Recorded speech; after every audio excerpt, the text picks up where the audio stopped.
नमस्कार, मैं डॉक्टर अमिताभ बनर्जी यूएचओ की तरफ से आपको हेल्थ मैसेज हम लाते हैं रोज़ और ये क्यूवाई प्लेटफ़ॉर्म जो हमारे मीडिया पार्टनर है, यहाँ से हम आप लोगों को मैसेज भेजते हैं। तो आज का मैसेज है वो हेल्थ मैसेज है इसके ऊपर है जो कि हमको मालूम होना चाहिए कि जो चिकित्सक है, उसको विज्ञान के साथ-साथ कला शायद ज़्यादा ज़रूरी है। कला आर्ट ऑफ मेडिसिन जिसको कहते हैं और आर्ट ऑफ मेडिसिन आजकल साइंस की तरफ ज़्यादा जा रहा है कि और मीडिया भी साइंस को इतना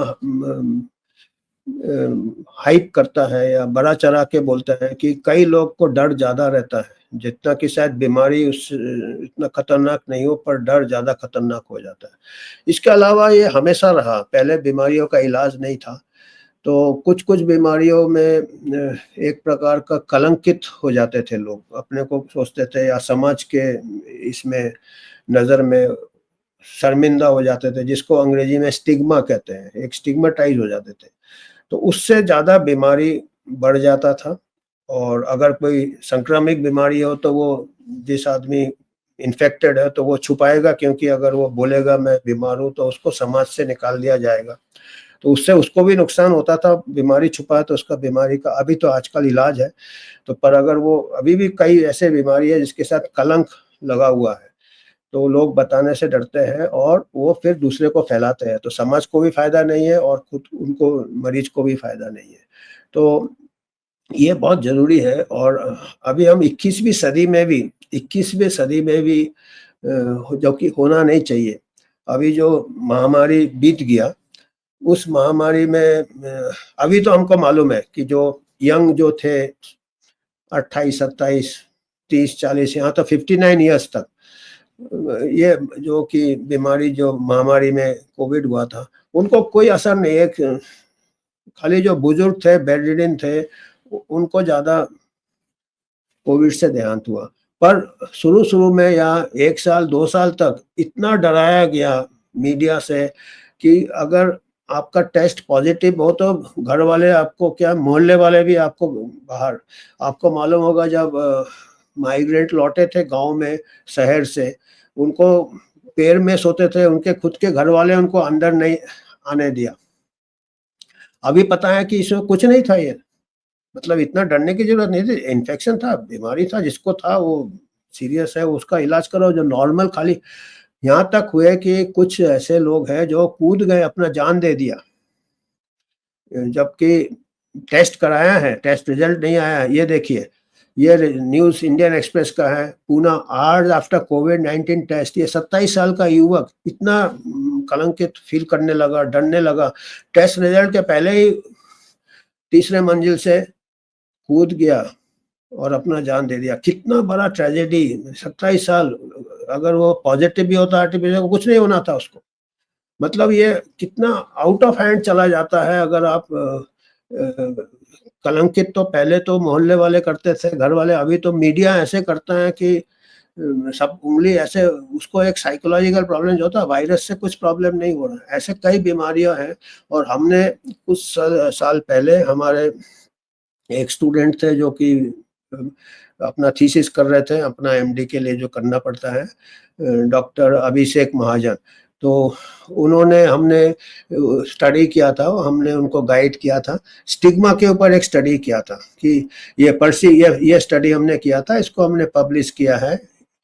ये स्टिग्मा इसी के ऊपर हमने स्टडी किया था कि हमको पहले लगा कि साइकियाट्रिक पेशेंट को स्टिग्मा हमेशा रहा है और हमने उनको कंपेयर किया कि दूसरे पेशेंट्स के साथ। सेक्सुअली ट्रांसमिटेड डिजीज़ जो गुप्त रोग जिसको कहते हैं, ट्यूबरकुलोसिस में हमेशा स्टिग्मा होता था और लेप्रोसी में होता था और दूसरे फिर नॉर्मल जो सर्जरी का इलाज कर रहा है, जो मेडिसिन का कर रहा है, गायनिक का।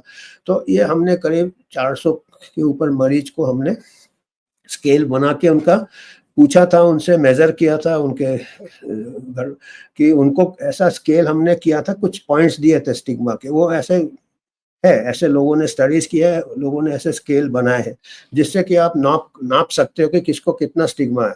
तो हमको ये देखिए सबसे ज़्यादा स्टिग्मा क्या था, नंबर 2 पे सेक्सुअली ट्रांसमिटेड डिजीज़ जो सेक्स संबंध से होता है, जिसको गुप्त रोग कहते हैं। 15 के ऊपर था उनका पॉइंट्स और उसके बाद आपका लेप्रेसी, कुष्ठ रोग जिसको कहते हैं, लेप्रेसी में अभी भी स्टिग्मा है, जबकि अभी इलाज है उसका शुरू। अब ये क्या है, स्टिग्मा होने से वो छुपाएँगे उसको, छुपाने से क्या होगा, उसका बीमारी बढ़ जाएगा और दूसरे को भी फैलाएगा।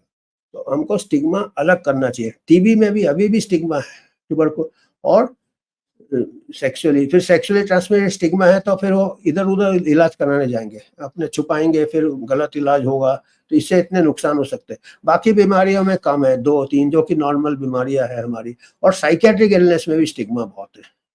तो ये भी डेंजरस है, अगर ये स्टिग्मा को क्योंकि वो साइकियाट्री के भी आजकल कई इलाज हो गए, इसमें मरीज़ काफ़ी अच्छे हो जाते हैं, और साइकियाट्री का अगर उसका इलाज नहीं होगा तो उसको तो नुकसान है ही। अगर मेंटली इम्बैलेंस लोगों को, घरवाले को भी बहुत नुकसान रहता है, क्योंकि वो घर का वातावरण ही हो जाता है। आजकल पहले जैसा नहीं है, साइकियाट्री ट्रीटमेंट में आपको असाइलम में ही जाना पड़े बाँधो, आजकल क्या है, दवाइयों से कई 90% के ऊपर साइकियाट्रिक बीमारी को कंट्रोल किया जा सकता है। तो ये स्टिग्मा पे हमारा ये था आज के इसमें। तो फिर टीबी में भी स्टिग्मा होता है, औरतों को भी स्टिग्मा होता है।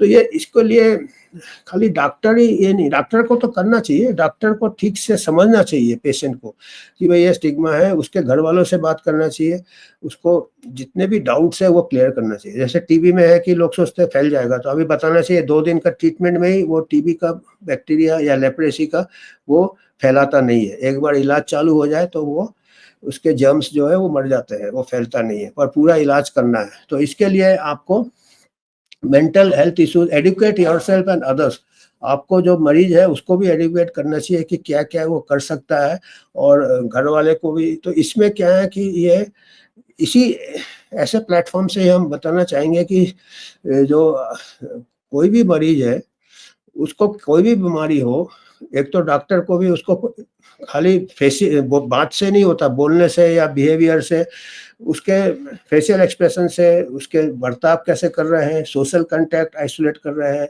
एचआईवी, तो ये हम नॉर्मल तो नॉर्मल रिलेशंस होने चाहिए, और जितना आप बचाव का जो है, वो खुद उसको ऑब्ज़र्व करेगा और दूसरे को भी करना है। उसके बाद कोई ऐसे अगर एक्स्ट्रा उसको उसका जो टॉर्चर बढ़ाना नहीं चाहिए, क्योंकि कई लोग को टॉर्चर किया जाता है, कई लोग को फैमिली से ऐसे भी देखे गए हैं कि घर से कई बार निकाल दिए जाते हैं। तो ये तो बिल्कुल गलत है ये। हर चीज़ का इलाज हो सकता है, हर चीज़ को कंट्रोल किया जा सकता है, मदद किया जा सकता है, और इसमें मेडिकल का मेडिकल डिसिप्लिन से ज़्यादा आपका सामाजिक ये करना है। आपने देखा होगा सामाजिक सुधार लाना है, तो ये सोशल मेडिसिन में आता है या सोशल साइंस में ये आता है स्टिग्मा का। और स्टिग्मा कई बीमारियों में ज़्यादा होता है, कइयों में कम होता है। साइकियाट्रिक बीमारी में ज़्यादा होता है, टीबी में ज़्यादा होता है, लेप्रेसी में, सेक्सुअली ट्रांसमिटेड डिजीज़। हमारा जो रिसर्च था ये 4 बीमारी में जब है, तो कभी भी आपके पास कोई साइकियाट्रिक पेशेंट है, अगर आप डॉक्टर हो, नर्स हो, हेल्थ केयर गिवर हो, तो आपको ध्यान देना चाहिए कि कहीं पेशेंट को बीमारी से ज़्यादा स्टिग्मा से तो नहीं परेशानी हो रहा है, और उसको कैसे दूर करें, खुल के बात करें, साइंटिफिक फैक्ट्स उसके बारे में पता करें, कैसे खुद को बचाएँ, दूसरे को बचाएँ पता करें, और किसी को भी हो सकता है। हर इंसान को याद रखना चाहिए कि आज अगर वो हेल्दी है, आज वो सुरक्षित है, कल वो भी बीमार हो सकता है। कोई ये health is a state, definition में ये है कि हेल्थ फ्लक्चुएटिंग होता है, तो वक़्त-वक़्त की बात है, हेल्थ इज़ अ स्टेट, तो उसको अगले के भावना के बारे में ये होना चाहिए, महसूस करना चाहिए कि अगला कैसे उसको स्टिग्मा होने से कितना मेंटल टॉर्चर हो सकता है, और अगर पॉज़िटिव एटीट्यूड रहेगा तो बीमारी जल्दी ठीक होता है। कई बार हम बता चुके हैं, तो स्पीक अप, और अगर आप देख रहे हैं कि आपके आजू-बाजू हो रहा है स्टिग्मा सोसाइटी में, तो आपको you should speak against stigma, आपको आंदोलन करना चाहिए स्टिग्मा के अगेंस्ट। एचआईवी एड्स के टाइम भी चालू हुआ था, बाकी सदियों से लेप्रेसी टीबी में चला आ रहा है, मेंटल इलनेस में चला आ रहा है, और ये सबसे दुःख की बात थी कि 21वीं सदी में जब ये महामारी हुआ था, तब इतना ज़्यादा हो गया था कि कुछ मैंने इंस्टेंसेस लोगों ने अपनी जान दे दी स्टिग्मा से घबरा के, और डर के घबरा के। तो ये अभी ज़रूरी इसलिए हो जाता है कि हमेशा ढिंढोरा पीटा जा रहा है कि डिज़ीज़ एक्स का महामारी आ रहा है, इसका आ रहा है, उसका आ रहा है, अभी एचएमपीवी, मंकी पॉक्स, अभी बर्ड फ्लू हमारे सिर में आ रहा है, तो कभी ये दूसरा कोई बीमारी का है। तो अभी सतर्क रहिए कि इससे ज़्यादा भगदड़ मच जाता है, पैनिक हो जाता है और इससे हमारा हेल्थ के ऊपर ज़्यादा नेगेटिव इफ़ेक्ट होता है। तो आज हमको यही मैसेज देना था। धन्यवाद। और हमारा एक और हम आपसे विनती है कि हमारा एक यूएचओ जो है एक नॉन प्रॉफिट एनजीओ ऑर्गेनाइजेशन है जो जनहित के लिए है और हमारा अकाउंट है जो ऑडिट होता है और हम क्राउड फंडिंग करते हैं जो आम आदमी से फंडिंग करते हैं क्योंकि हम किसी फार्मा का कोई स्पॉन्सरशिप नहीं लेते हैं, ना कोई पॉलिटिकल एफिलिएशन लेते हैं। बिल्कुल जिसमें हम निष्पक्ष रहे, बिल्कुल कोई कॉन्फ्लिक्ट ऑफ इंटरेस्ट नहीं रहे। तो आपको जितना भी अगर इसमें कुछ योगदान करना है, हमारे साइट में जा सकते हैं uho.org.in और ये इससे आप स्कैन करके आप कुछ भी आपका डोनेशन जो भी करना है आप कर सकते हैं। उसके लिए धन्यवाद। जय हिंद।